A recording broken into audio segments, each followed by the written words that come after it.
ఈనాటి నిజామాబాద్ బిడ్డ మీ అందరి యొక్క అభిమాన నాయకులు మహేష్ కుమార్ గౌడ్ గారి యొక్క రాష్ట్ర అధ్యక్షులుగా నియమించబడ్డ తర్వాత మొట్టమొదటిసారిగా ఈ జిల్లాలో అడుగుపెట్టినప్పుడు మీ ఆనందోత్సవాలతోటి కాంగ్రెస్ పార్టీ యావత్తు ఆయనకి స్వాగతం పలికి గత 30 సంవత్సరాలుగా నిబద్ధతతోటి పార్టీ కోసం కష్టపడ్డటువంటి వ్యక్తులకి ఏ రకమైనటువంటి గుర్తింపు ఏ రకమైనటువంటి గౌరవం ఆ పార్టీలో దక్కుద్దో మహేష్ కుమార్ గౌడ్ గారి యొక్క రాజకీయ జీవితం మనందరికీ తార్కాణం అని చెప్పి మీకు ఈ సందర్భంగా మనవి చేస్తున్నాం. విద్యార్థి నాయకుడి దగ్గర నుంచి అదేవిధంగా యువజన కాంగ్రెస్ నాయకుడిగా అనేక పదవుల్లో రాణించి సమన్వయం చేసుకుంటూ అధికారం ఉన్నా లేకపోయినా కాంగ్రెస్ పార్టీ నియమావళి కట్టుబడి కాంగ్రెస్ పార్టీకి సహకరించి కాంగ్రెస్ పార్టీ అభివృద్ధి కోసం కాంగ్రెస్ పార్టీని అధికారంలోకి తీసుకురావడం కోసం ఎన్ని అవకాశాలు జారవిడుచుకున్నా మొక్కవోని ధైర్యంతో ఆయన పార్టీ కోసం కష్టపడ్డటువంటి తీరు ఈనాడు పార్టీలోకి అధికారంలోకి తీసుకురావటం కోసం ఆనాటి పిసిసి అధ్యక్షులుగా ఉన్నటువంటి రేవంత్ రెడ్డి గారి నాయకత్వాన వర్కింగ్ ప్రెసిడెంట్గా ఉండి ఎన్నికల్ని సమన్వయం చేసి రాష్ట్రంలో కాంగ్రెస్ పార్టీని అధికారంలోకి తీసుకురావటానికి ప్రధాన భూమికని పోషించినటువంటి మహేష్ కుమార్ గౌడ్ గారికి కాంగ్రెస్ పార్టీ అగ్రనాయకురాలు సోనియా గాంధీ గారి యొక్క ఆశీస్సులతోటి రాహుల్ గాంధీ గారు ఖర్గే గారు ఆయన గారిని ఈరోజు రాష్ట్ర రథసారథిగా నియమించారు అనంటే భవిష్యత్తులో కాంగ్రెస్ పార్టీకి ఇంకా ఉజ్వలమైనటువంటి భవిష్యత్తు ఉండాలి.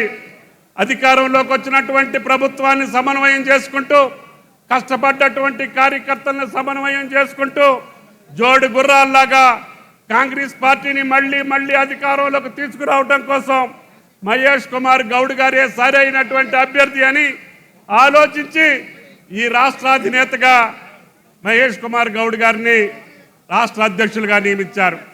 ఆయన యొక్క ఆదేశానుసారం రాష్ట్ర ప్రభుత్వం పార్టీ నియమావళికి అనుగుణంగా పార్టీ అగ్రనాయకత్వం ఇచ్చినటువంటి మాటలను తూచా తప్పకుండా అమలు చేస్తూ తెలంగాణ ప్రజల యొక్క ఆలోచనలకు అనుగుణంగా అవసరాలకు అనుగుణంగా అధికారంలోకి వచ్చేటప్పుడు మనం రాష్ట్ర ప్రజలకు ఏం చెప్పామో వాటిని పూర్తి చేసుకుంటూనే కాంగ్రెస్ పార్టీని బలోపేతం చేసి ఒక తిరుగులేని శక్తిగా తెలంగాణలో కాంగ్రెస్ పార్టీని నిలపడం కోసం మహేష్ కుమార్ గౌడ్ గారికి ఈ రాష్ట్ర ప్రజలందరూ కాంగ్రెస్ పార్టీ కార్యకర్తలందరూ ఆయనకి శక్తినివ్వాలని చెప్పి ఈ సందర్భంగా విజ్ఞప్తి చేస్తూ రైతాంగ జిల్లా అయినటువంటి నిజామాబాద్ జిల్లాకి ఈనాడు కాంగ్రెస్ ప్రభుత్వం అత్యధిక ప్రాధాన్యత రైతాంగ లోకానికి ఇచ్చింది.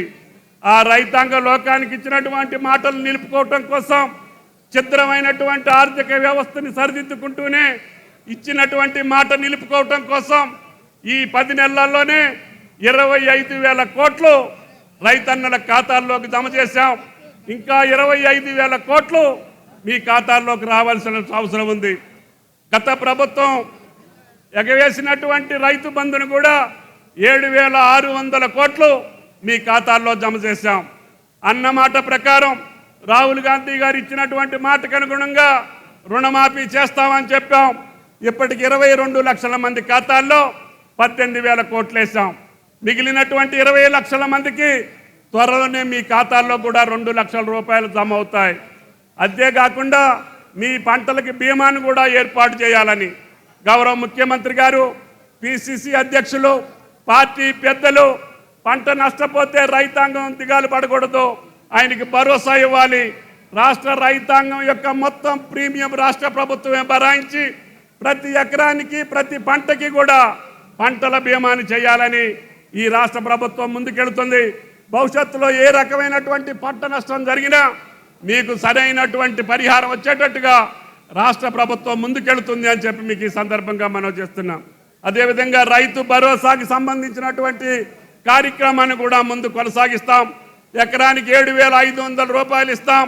రుణమాఫీ పూర్తయిన తర్వాత రైతు భరోసాని ప్రారంభిస్తాం, పంటల బీమాని కొనసాగిస్తాం, రైతు బీమాని కూడా కొనసాగిస్తున్నాం. అంతేకాకుండా ఈ రాష్ట్రంలో ఉన్నటువంటి రైతాంగానికి ఏ సేవలు చేయాలో అన్ని కార్యక్రమాల్ని కూడా మళ్ళీ పునరుద్ధరించి పెద్ద ఎత్తున రైతాంగ కార్యక్రమాలు కొనసాగేదానికి ఈరోజు బడ్జెట్లో అత్యధిక భాగాన్ని 50,000 కోట్లు కేటాయించినటువంటి రాష్ట్ర ప్రభుత్వానికి ముఖ్యమంత్రి గారికి ధన్యవాదాలు తెలియజేస్తూ రేపటి నుంచి కొనేటటువంటి సన్నధాన్యానికి కూడా 500 రూపాయలు బోనస్ ఇస్తామని చెప్పాం.